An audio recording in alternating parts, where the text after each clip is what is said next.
Gretchen, how you doing? Thank you so much for doing this today. Yeah, absolutely. Thanks for having me on. I'm excited. Let's start with the summit that happened last week. What were your overall impressions about what happened there over those 2 days in Colorado? Yeah, I think it was really good. A big statement, I guess I would say, for the brand. The fact that they could kind of put different voices and different opinions in one room, and have honest conversation, open conversation, and I think most importantly, civil conversation. Um, I think that's a big step, right? That's maybe something that hasn't happened a ton in the past. I think everybody left kind of feeling optimistic and hopeful, and excited about the direction they're going.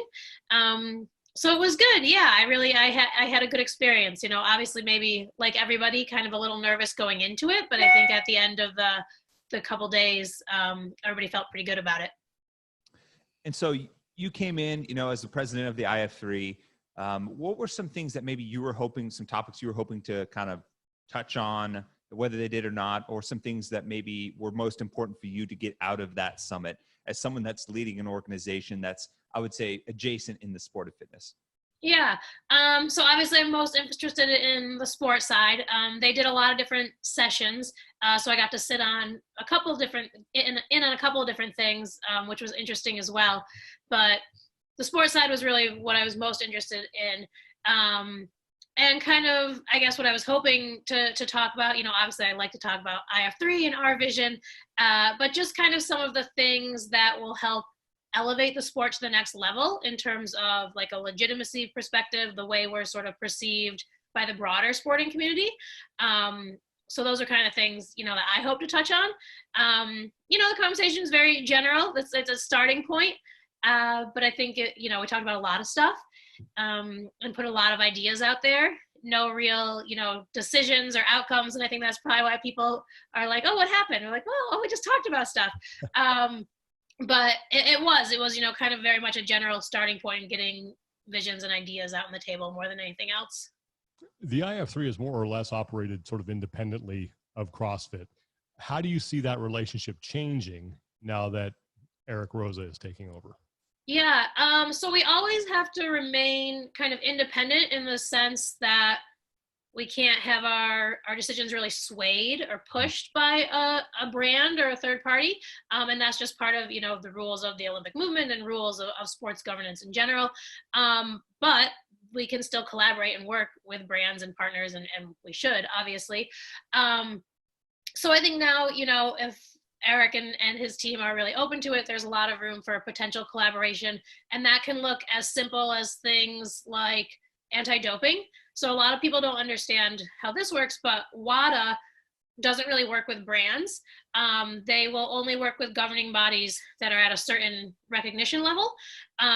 So once we kind of get to that point, maybe there's opportunities there where we could funnel anti-doping through us so that they could have anti-doping through WADA, or things even just from like movement standards or judging, or the other big one is appeals process, like an independent third party to be able to handle appeals, not just from an anti-doping perspective, but if you're looking at things from an ethics point of view, right? If it's someone says, well, so-and-so knew the workout 3 weeks in advance, right? Well, if CrossFit's the one doing the investigation, well, that's not really fair. You can't be, judge, jury, and executioner. But if you have a third party that can come in and say, all right, well, we can do an independent investigation. Did this person have an advantage? Is this a real complaint?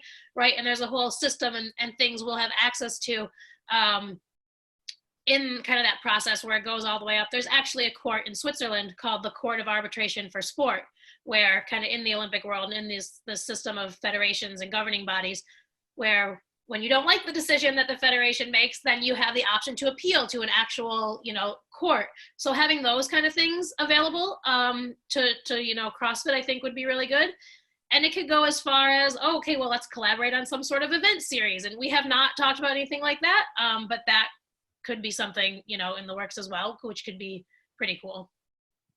And hearing you say some of those things kind of stands out because we had Steph Chung, part of the PFAA, on our show last week, and we've written a few articles, and some of those things that you talked about, like appeals process and some of the fairness aspects, have really been at the forefront of the couple of things that they're working on tackling. They've mentioned that they've reached out to you for help. What was that like, kind of working with athletes as a games athlete yourself and someone that was, at the forefront in the early stages of the explosion of CrossFit on the sports side, to be able to kind of help with something like an athlete association? Yeah, it was really exciting for me when they reached out because, when I started the IF3, that was sort of the whole impetus behind it was like, well, I think, there could be more with like, the athletes' rights and putting the athletes in front and the rules and the standards. And, so to finally see the athletes sort of embracing their power and embracing that role was really cool. So Brent was really the one who reached out to me initially and just kind of generally learn about the IF3, but then he expressed, we want to start an athletes association. So we kind of helped guide them. We have some really good mentors and people on our team who have a lot of knowledge in that space. So we sort of help them with the formation process, kind of telling them, sort of giving them the structure of how the organization should run. And, we threw out some suggestions on maybe here's some good starting point goals, but then it was kind of like, all right, this is your association, so you have to decide what's important to you. And we'll be here if you want to help or you get stuck or whatever. But now that they've kind of got the initial setup going and we helped them with some of the initial meetings, they're doing a great job, right? They've really taken it and run with it. And the cool thing is they do the work. So once they got the setup and they figured out, how it's supposed to run, it was like, okay, here's what we're doing. And they, got their little working group set up. And they've really taken ownership of it. They obviously they care about the sport a lot. So it's really good to see them being so active and embracing kind of this new role and this feeling of power that they have. And I hope that continues. I understand why something like the PFAA is necessary in the old structure with all the sanctioned events where you're trying to get everybody on the same page as far as safety and standards and things like that. But given that it looks like we might be going back to something more that mirrors the old season where it's, open regionals games, not exactly the same, but something that mirrors that. How does the PFAA then interact with just one body and that being CrossFit? Well, they really shouldn't just, and we've kind of told them this as well, you shouldn't be really just interacting with one body, right? It should be, yes, CrossFit is maybe your main focus at the moment, but if they're going to continue to go to things like Wodapalooza or Rogue or Dubai, right, they still need to protect their rights with those separate brands. And maybe like, let's pretend it's a perfect world, CrossFit is everything perfectly, it's perfectly safe and fair, but there's still a lot of, let's say, prize money at, you want to go to Dubai. If that's an independent event, they still need to be able to go to those brands and say, hey, this isn't cool that we need you to do it like this, or we're not going to come type of thing. So they have to be able to protect themselves in all areas, not just with the CrossFit brand, though obviously right now the big push is to communicate with CrossFit. Along those lines, they talked about, and Steph talked about this, and anybody you talk to about the PFAA mentions the word fairness. Mm-hmm. And I'm trying to figure out what exactly that means when it comes to an event and what they're looking for to put their stamp of approval on something to make them say, yes, that's fair. I think kind of in a general sense, when we talk about fairness, right, it's when the athletes walk onto the competition floor, that not counting their individual differences in their abilities and their training, right, other than that, they all have an equal chance on that floor. So there's nothing that separates one athlete from the other than their innate abilities. So that can be things like consistency in judging, right? That's a big one. Obviously the anti-doping thing, everyone knew the workouts at the same time, got the same briefing on, all of those types of things.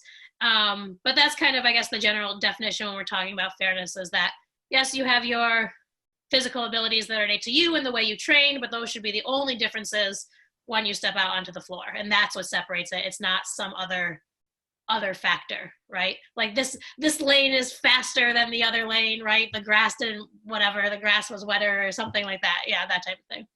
Well, and you mentioned appeals too, and that kind of jumped to my the forefront is like not just setting up for things when you do walk out for them to be fair, but when they don't work out that way, having a course of action to, I don't know, maybe sort that back out so it's not just like, oh, forget about it, move on. Right. Yeah. Like, and the transparency of what that process looks like, So it's like, okay, well, it goes to this person, and then it's a little, I guess there's a little difference between appealing in competition versus some sort of larger issue that might happen out of competition, like an anti-doping thing, or, hopefully there's never any sort of like real ethical misconduct. But if something like that, judges were bribed and this was happening, long term, like those are different issues that will have obviously a much more long investigative process versus what happens quickly in competition. But still, it should be very clear and transparent beforehand exactly what the process for each thing looks like. So yeah. And so kind of touching back on your time at the summit, when I think about like, oh, we brought all sorts of different, viewpoints and people in, that gets me excited, just because I always feel like there's something to glean from that you didn't necessarily expect going in. Was there any person, organization, perspective that you left the summit thinking like, man, I didn't think about that, but that's certainly a valuable piece, whether it's for the IF3 or CrossFit or the community in general? Yeah. Honestly, for me, I think I did leave with a better understanding of CrossFit HQ's perspective. And I think I kind of assumed that, the last 2 years, particularly, that maybe people within HQ weren't on the same page with some of the decisions that were happening. And, they were trying their best to make it work. But I think to really hear, or I got the sense that they, really were trying hard to make stuff work the last 2 years. And I think that deeply emotionally affected them. And to kind of have that perspective and understand and be a little more sympathetic to that, I think was good for me, because I didn't, I haven't been in HQ since 2016. So it's been a while. But to get more of a sense of what they were going through, I think was helpful to me. Yeah, I will say that certainly resonates with me, because the less time you spend with those people or around those people, it becomes easy to, I don't know, shake your fist at like the faceless corporation, I guess, if you will, versus like, getting down and getting to talk with those people and understanding the emotion, the people that are still there that are, trying to make lemonade out of lemons. Right. If you will, for sure. Yeah. Along those lines, what did you hear from the people who came to talk to HQ and from HQ that you liked about maybe where the direction of the competitive season is going? There really wasn't a ton of talk about exactly, structure and things like that. So I don't know if I can say exactly if I know where it's going. I think this was more kind of just opening the doors for everybody to say things they needed to get off their chest, or things they're generally looking for. And kind of opening, I mean, I think it's understandable there were some parts that were tense, and everybody recognizes that. But I think this is kind of the first step in a road to hopefully relieving some of that tension and being able to talk more specifically going forward. Let me ask that a different way. Were there some common themes that were brought up from both sides? And if so, what were they? Yeah, I mean, I guess specifically, we did kind of say that we weren't going to talk, who said what. That was sort of the thing we kind of agreed upon. But I guess if people said interesting things, we were allowed to say it without attributing to who said it. The one thing that I think maybe across the board, everybody kind of agreed with was the idea that they want the best people at the games. That I think came up several times, which I agree with. So I think both sides are kind of on the same page with that one. That's probably the biggest thing that everybody seems to be in agreement on. And what I feel like he's kind of like the $1 million man right now is Eric Rosa and his staff. And, I think it'd be safe to say that the community is kind of pining for more about him and his staff and his vision and all of those things. And I think it's a testament to just how dedicated and committed the community is.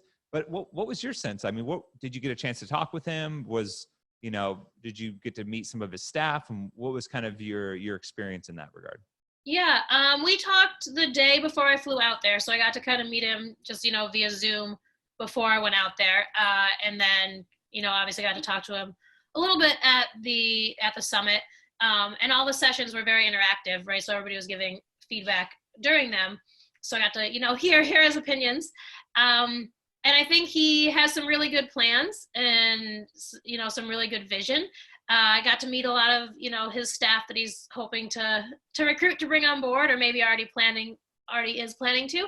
And I liked a lot of them, you know, a lot of people from a lot of different backgrounds. And you know, he does have a great background in business, and I think that's definitely going to help. Obviously, he's a tech guy, so try to look at some cool opportunities there. And he seems to me, at least, he's very honest and kind of a straight shooter. It doesn't seem like he's really in there trying to like figure out like, oh, should I not say this? Should I say this? This is what I'm thinking, so I'm going to say it. And I really appreciate, you know, people who are like that. So yeah, I don't know. I got a really good vibe from him. He seems like a very genuine guy, and I think he's got some big plans and some cool ideas. A lot of work. He's got a work cut out for him, that's for sure. But well, speaking of work, I know you've been working with the IF3 and trying to get functional fitness into the Olympics. Obviously, what's gone on the past 7 months has thrown a huge wrench into everybody's plans right now. But where are you with the IF3 as far as accomplishing that goal is concerned? Yeah, definitely. 2020 has changed things, I guess, a little. Not necessarily in terms of the goal, but you know, we were supposed to go to some in-person meetings for some things back in like April, May, and that didn't happen. So everybody's kind of pivoting, but we're hoping that we'll have some positive news on some of our applications later this fall. You know, everybody sort of had to reschedule meetings and all of that, so it slows things down. In terms of our events, you know, we had to, again, pivot all of those, our worlds for this year and our Masters Worlds. Masters Worlds are supposed to be in Portugal and Worlds are supposed to be in Canada. We're doing all online events now. So changing that up, we're doing Masters and Juniors are going to do an online qualifier in September, and then they'll do a live final, kind of the way like Rogue did in November, and then our Worlds, our teams and individuals, they're going to do just a direct live final in December. So obviously not the ideal situation, but we wanted to give people something to still compete in this year. And then 2021 will be back to normal. We're still going to do Masters Worlds. We just moved that one to June, and that'll still be in Portugal. So that was just kind of delayed, but then Worlds will be in Australia. So that's our 2021 plan. Hopefully the world is normal enough by then that we can pull those off. And so since we last talked to you, has there been any new developments, any kind of new bells and whistles or things that you guys have added to the slate, or new developments that that you're particularly excited about from the IF3 side? I think, well, the juniors, the 12 to or 13 to 18-year-olds, so we're doing an event with them now. So that's fun. I'm glad we get to kind of add that in. We had some talks today about the scoring is going to be a little bit different for them, trying to emphasize the technique. So we had some calls about that today. So that's exciting. Other than that, it's been a while since we talked, but I can't remember how long ago it was. So I can't remember. About a year. Feels like about a year. Yeah. It feels like 10. Yeah. It does. It does feel like 10. Just kind of a lot of the same. I mean, we've got a lot more countries that have joined, but other than that, sort of like same old. The process is the same, and it's long and it takes a while, but we've gotten a lot of positive feedback on kind of what we're doing from within the Olympic movement. So that's exciting. So we're just kind of keep on trucking, basically. I had a quick question follow up, because you mentioned the juniors and the scoring about that being an adjustment. And that's actually something, a topic that has kind of been rolling around my head, and it was brought up to me as well, about the role and direction of the youth division of the sport in general, functional fitness, CrossFit, whatever you want to call it, and how what maybe it's trending towards and what it should actually be focused on. And I'm curious if you have any thoughts about that, or in terms of what you want out of the youth division for the IF3.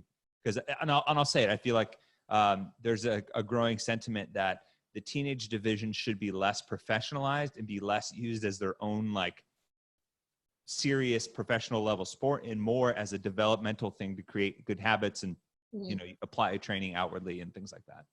Yeah, I agree. And that's kind of what we're doing with the scoring, or at least hoping that we can capture that with the scoring. So we're adding actually a technique component, and we're trying to simplify it. So you'll still have, like, say, your score based on, so every workout essentially you'll have two scores. One, your time, and then a second score, which is going to be your technique score. And we're trying to make it very, very simple, right? So like 3 points of performance type of thing, or 3 or 4 points, and you can get 0, 1, 2, 3, or 4, and that's a score, and then there's a tiebreak thing. But to say, like, okay, you went great, you went the fastest, but you had absolutely zero technique, so you might have got first on this, but you're last here, so it's the same as like a middle of the road score. To try to really encourage the development of good habits and proper movement patterns. And the technique things are things that are above and beyond just meeting the range of motion standards, right? So, you still got to squat below parallel, right? But if you're, let's say, doing a clean or a squat clean below parallel, but you stood up and you're back rounded like this, okay, well, you lost that technique point for keeping your chest up, right? So to try to encourage good movement patterns, and then eventually the idea is they can maintain those good movement patterns and move faster. So it'll be, it'll take people a while to kind of, I think, buy into it. But I think long-term, it's a good way to develop those younger kids. So my patented starfish power snatch would not get me extra points, any Not style give you points extra whatsoever. points. Oh, You take points away. darn. Don't Yeah. ever do that again. Gretchen, if people want to learn more about the IF3, what's the best way for them to do that? Yeah, so our website is functionalfitness.sport, so you can head over there. And then we're also pretty active on Instagram and Facebook, and our Instagram's International Functional Fitness. And then I think you can just look it up on Facebook. I don't think there's like a thing. Or if people have direct questions, you can email me directly. My email is gretchen@functionalfitnessfederation.org. Which is different than our website, but that's what my email is. But feel free to email. I always say, I respond to every email, but the past month or so, I've been a little bit behind. So give me a little time to catch up. Well, we really appreciate you taking the time to catch up with us. Thank you for sharing your insight with what happened at the summit, and also with what's going on with the IF3. And we wish you best of luck moving forward. Excellent. Thank you. Thanks for having me.